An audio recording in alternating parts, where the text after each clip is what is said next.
Hey YouTube, this is Dr. Sean McWilliams from the Atlanta Spinal Correction Center and Disc Centers of America, and what we want to talk to you about this week is how to buy a new workout shoe.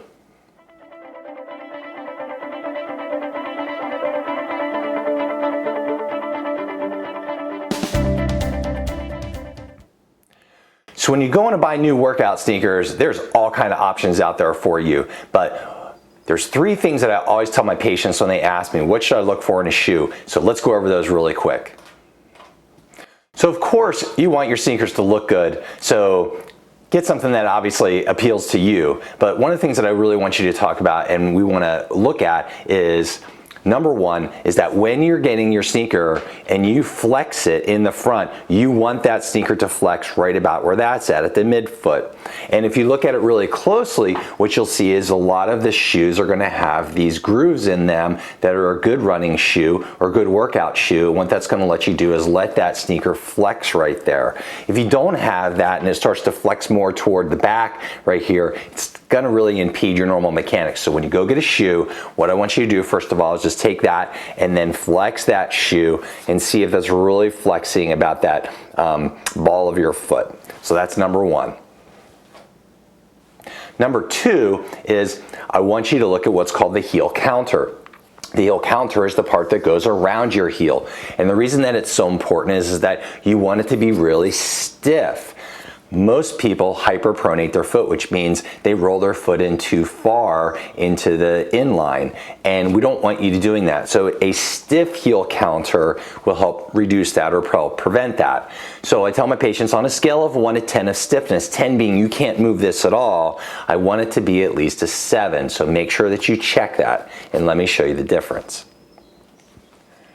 So this, on the other hand, is an example of a pretty common shoe. Skechers are like this, not that I have a beef with them.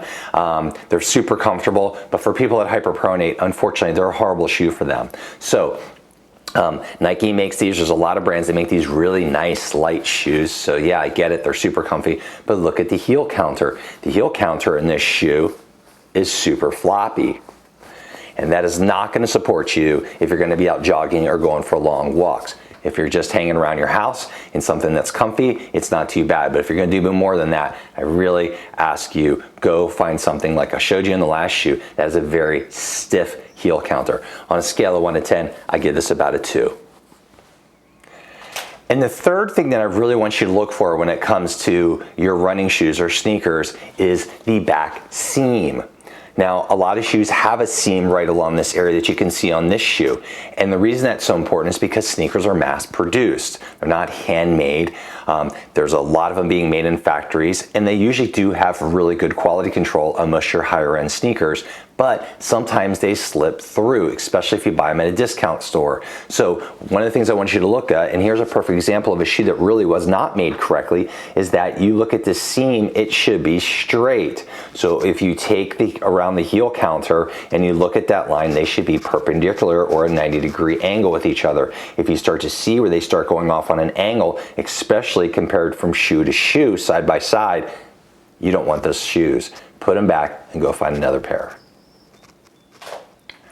So just to sum things up when you go to buy next pair of shoes, A, make sure they look good for you. That's super important, so you feel good wearing them. Number 2, make sure that when you flex them, they flex up in that front part of that foot. And I really like to see these lines because that means that the sole of the shoe is designed to flex right there for you.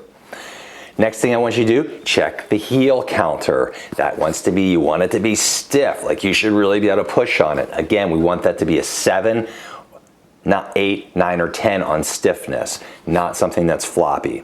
And the last thing you want to do is, if there is a stitching line there, is look at both shoes side by side, like you're looking at them like this, and make sure that this heel and the shoe look perpendicular to each other or at a 90-degree angle. That way you know that you got a shoe, when they put the top part onto the sole, that it's going to put on properly.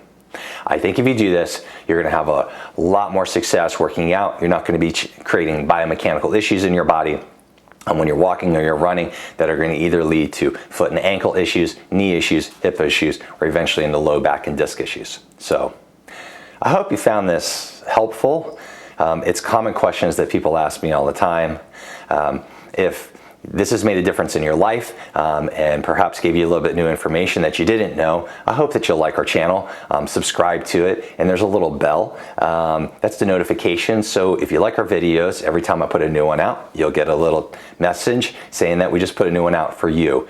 So until next time, this is Dr. Sean McWilliams thanking you for your time. And until next time, here's to your health and making it amazing.